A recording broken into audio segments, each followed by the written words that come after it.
ആമുഖത്തിൽ പറഞ്ഞതുപോലുള്ളൊരു പ്രശ്നം, ലെസ്ബിയൻ, ഗേ പോലുള്ള കൂടി വരുന്ന സാഹചര്യത്തിൽ രക്ഷിതാക്കൾക്കുള്ള നിർദ്ദേശങ്ങൾ നൽകാമോ എന്നാണ്. എന്ന് പറഞ്ഞാൽ എന്താ പറയുക, ഇപ്പോൾ നമുക്കിതൊക്കെ വളരെ സുന്ദരമായി കറക്റ്റ് ചെയ്തു കൊടുക്കാൻ പറ്റുന്ന കാര്യങ്ങളാണ്.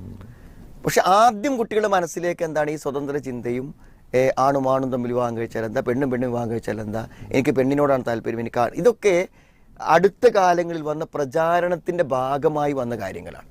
മനുഷ്യൻ ജീവിക്കാൻ തുടങ്ങിയിട്ട് കുറേ ആയില്ലേ.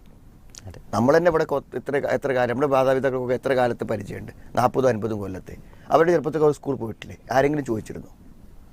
ഇതൊക്കെ ബോധപൂർവം ഉണ്ടാക്കുകയാണ് ചെയ്യണം. അങ്ങനെ തന്നെ ഇപ്പോൾ സ്കൂളുകളിൽ ഒന്നിച്ചിരുത്താനുള്ള പ്രവണതകൾ ഇതൊക്കെ ഇപ്പോൾ ഉണ്ടാക്കുകയാണ്. ആണിനെയും പെണ്ണിനെയും ഒന്നിച്ചൊരു ക്യാമ്പിൽ ഒരുമിച്ച് ദിവസങ്ങളോട് ഒന്നിച്ച് താമസിപ്പിക്കുക, അവരെ ഒന്നിച്ച് ടൂർ കൊണ്ടുപോവുക. അങ്ങനെ എന്ത് ചെയ്യാണ്, ആണും പെണ്ണും തമ്മിലൊരു ആകർഷണീയതയുണ്ടല്ലോ.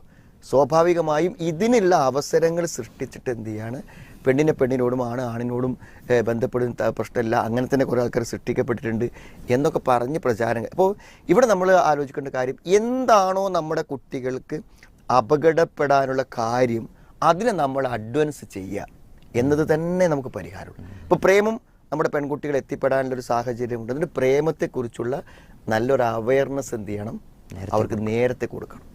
അതേപോലെ തന്നെ ഈ ലെസ്ബിയൻ ചിന്താഗതികൾ, ഗേ ചിന്താഗതികളൊക്കെ നമ്മുടെ ആൺകുട്ടികൾക്കും പെൺകുട്ടികൾക്കും വരും.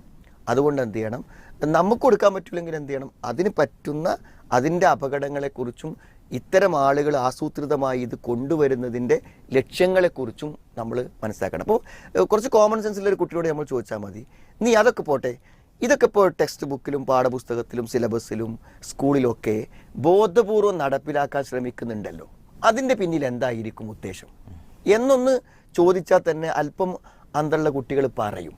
ഇതിലെന്തോ നമ്മുടെ മതത്തെ നശിപ്പിക്കാനും മതപരമായ ധാർമ്മികതകളെ ഇല്ലാതാക്കാനും വ്യഭിചാരത്തെ പൊതുവൽക്കരിക്കുവാനും തെറ്റുകളെ നിസ്സാരവൽക്കരിക്കുവാനും ഒക്കെയുള്ള നീക്കങ്ങൾ ഗൂഢമായി നടക്കുന്നു എന്ന തിരിച്ചറിവുണ്ടായാൽ തന്നെ അല്പം ദീനീ സ്നേഹവും ധാർമ്മികതയോടുള്ള സ്നേഹവും ഇസ്ലാമിനെ നിലനിൽപ്പ് ആഗ്രഹിക്കുക ചെയ്യുന്ന ഏത് കുട്ടി ഇതിനെ സപ്പോർട്ട് ചെയ്യണം. അപ്പോൾ നമ്മൾ എന്ത് ചെയ്യണം, നല്ലൊരു ബോധം അവർക്ക് എന്ത് ചെയ്യണം, കൊടുക്കണം. ബോധവൽക്കരണത്തിലൂടെയും അവരുടെ സംശയങ്ങൾക്ക് തൃപ്തികരമായ മറുപടികൾ നൽകുന്നതിലൂടെയും മാത്രമേ, ഇപ്പോൾ നമ്മൾ ക്യാമ്പസുകളിൽ നടത്തിയിട്ടുള്ള ഓപ്പൺ ഡിബേറ്റുകളിലൊക്കെ ഇപ്പോൾ നമ്മുടെ സ്റ്റുഡൻസിൻ്റെയൊക്കെ കുട്ടികൾ പറയുന്ന മറുപടികളൊക്കെ ആ പ്രായത്തിലുള്ളവരെ തൃപ്തിപ്പെടുത്തുന്ന മറുപടികളാണ്. പക്ഷെ അത് കേൾക്കണമല്ലോ, അതിനുള്ള അവസരങ്ങൾ സൃഷ്ടിക്കുക എന്നുള്ളത് തന്നെയാണ് പ്രധാനം.